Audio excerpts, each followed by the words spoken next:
নমস্কার, tourist story special এডিশনে এই মুহূর্তে আমরা আছি কলকাতা মিউজিয়াম। সেই পুরাতন যে ব্যাপারটা বাঙালি মননে, সেটা কিন্তু এই মিউজিয়ামের অভ্যন্তরে আমরা প্রত্যেকটা ছত্রে ছত্রে দেখি। মানে পুরাতন ছবি আসতে চলেছে, যেটা সুমন ঘোষের শর্মিলা ঠাকুরের প্রত্যাবর্তন হচ্ছে প্রায় বহু বছর বাদে, এবং সাথে ঋতুপর্ণা সেনগুপ্ত। তো এই ম্যাজিকটা মা মেয়ের কী হতে চলেছে সেটা কিন্তু আমরা কিন্তু আগামীতে দেখতে চলেছি। আসুন সবার সঙ্গে কথা বলি। পুরাতন আসলে আমাদের কাছে সবটাই সনাতন, এবং পুরাতনের সাথে সাথে আমাদের নতুন আসে, আবার নতুনের পরে পুরাতন। It's like a journey. তা এই ছবিটাও একটা বোধহয় জার্নিরই একটা পার্ট, আর এটা একটা অদ্ভুত জার্নি। আমার মা কিছুদিন আগে চলে গেলেন, খুব রিসেন্টলি মা চলে গেছেন, আর তার সাথে সাথে এই ছবিটাও আস্তে আস্তে ফিনিশ হলো, এবং এই ছবিটাও মা আর মেয়েকে নিয়ে গল্প। তো এটা আরও আমার মনের মধ্যে ওই ব্যথার জায়গাটা বা মানে অনুভূতির জায়গাটাকে আরও বাড়িয়ে দিয়েছে।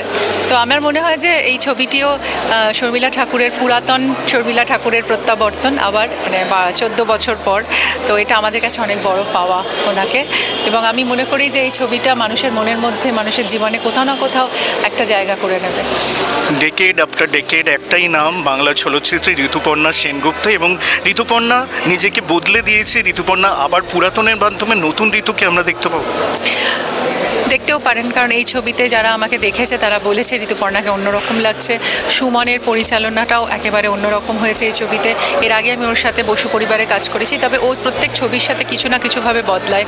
এই ছবিতেও আমরা একটা বদল সুমনকে পেয়েছি, এবং আমার মনে হয় যে সব মিলিয়ে সুমন, পুরাতন, শর্মিলা ঠাকুর, ইন্দ্রনীল, অলকানন্দা দাশগুপ্ত, শ্রেয়া ঘোষাল, সব মিলিয়ে আমার মনে হয় রবি আইগিরির ক্যামেরা, আমার মনে হয় সব মিলিয়ে একটা কম্বিনেশন তৈরি হয়েছে, হুইচ ইজ ভেরি ইউনিক।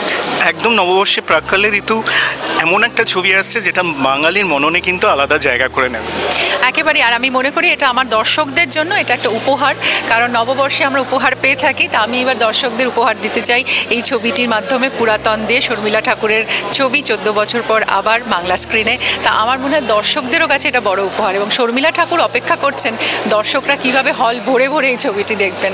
এটা আমাদের, শুধু আমাদের জন্য প্রাপ্তি না, বাংলার দর্শকের কাছে প্রাপ্তি যে উনি এতদিন পরে রাজি হয়েছেন একটা ছবি করতে। এবং আমার মনে হয় যে এই ছবিটা বোধহয় শেষ বাংলা ছবি তো বটেই, এবং সেই দাগটা ফেলে যাবে বাঙালি দর্শকদের কাছে, সেই আশাটা আমরা রাখি। আর এই ছবিতে ওনার একটি গানও রয়েছে, সেটা তুমি বললে। হ্যাঁ, আমার স্ক্রিপ্টে ছিল যে উনি নিজে গান গাইবেন, এবং প্রথমে উনি বলছিলেন যে আমি একদমই গান গাইতে পারি না।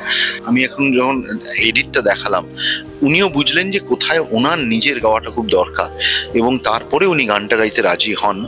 এবং আমি তখন আমেরিকায় ছিলাম, আমাকে অন্তত 15 বা 16 বার গানটা গেয়ে পাঠিয়েছে যে ঠিক হচ্ছে কিনা, বিকজ ওনার কনফিডেন্স নেই যে উনি গান গাইতে পারেন। তো সেইটা একটা নতুন, যেটা আমি বললাম এখানে আর কি। ভালো বাংলা ছবি আমাদের ঐতিহ্য, আমরা ভালো বাংলা ছবির দিকে তাকিয়ে থাকি।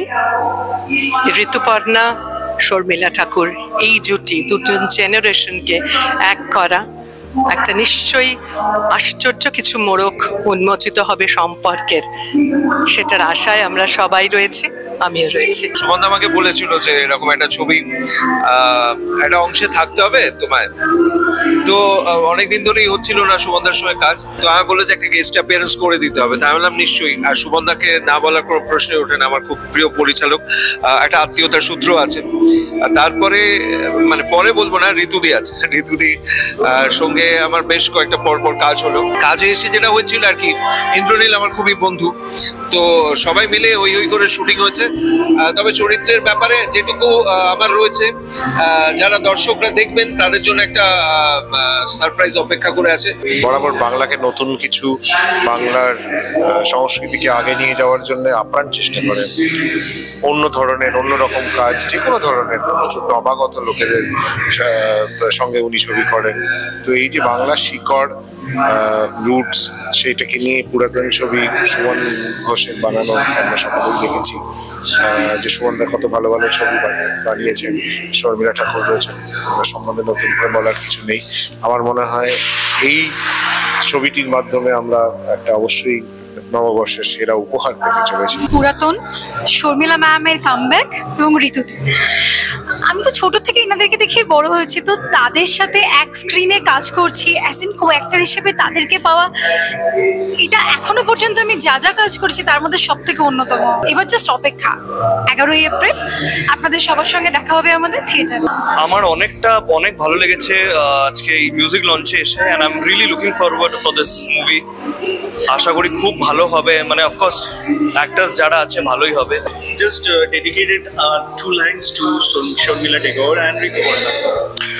আমার একটা খুব একটা পুরনো গান আছে লতাজির, अभी ना जाओ छोड़ कर के दिल अभी भरा नहीं। এটা আমার সৌভাগ্য যে আমি এই ছবিটাতে একটা গেস্ট অ্যাপিয়ারেন্স করেছি। বহু বছর পর আমি ঋতুদির সঙ্গে কাজ করেছি এই ছবিটাতে, 2012-এ করেছিলাম এটার আগে। And she is of course a fantastic actor, এটা তো সবাই জানে, কিন্তু আমি এটাও বলবো she is a fabulous producer and I am very proud of her. Today is a special day for our team and I'm just happy to be here. Music launch এবং এমন একটা ছবি, সুমনদার ডিরেকশন, আর শর্মিলা ঠাকুর ওনার এত বছর পরে ওনার অ্যাপিয়ারেন্স, উনি আবার গানও গেয়েছেন এখানে। আমাদের যে গানটা শ্রেয়া ঘোষাল আর এবং দিদি লিরিক্স লিখেছে রাজেশ্বরী দাশগুপ্ত, এবং ভীষণ ক্লোজ টু মাই হার্ট। গানটা একটু এক্সপেরিমেন্টাল, মিউজিকটাও একটু এক্সপেরিমেন্টাল, ফিল্মটাও একটু এক্সপেরিমেন্টাল, ডিরেক্টরটাও এক্সপেরিমেন্টাল। ভীষণ ভালো একটা আমাদের একটা অ্যাপ্ট হয়েছে। ফিল্ম অ্যাক্ট্রেস তো ডেফিনেটলি দুজন আমাদের লিড, ঋতুপর্ণা এবং শর্মিলা ঠাকুর। এবং বাবার পরে এটা আমার প্রথম বাংলা ছবি, তার জন্য একটা অত্যন্ত একটা সেন্টিমেন্টাল ইমোশনাল কানেকশনও আছে। 11 তারিখে আসছে। আমি really hoping that everybody loves it.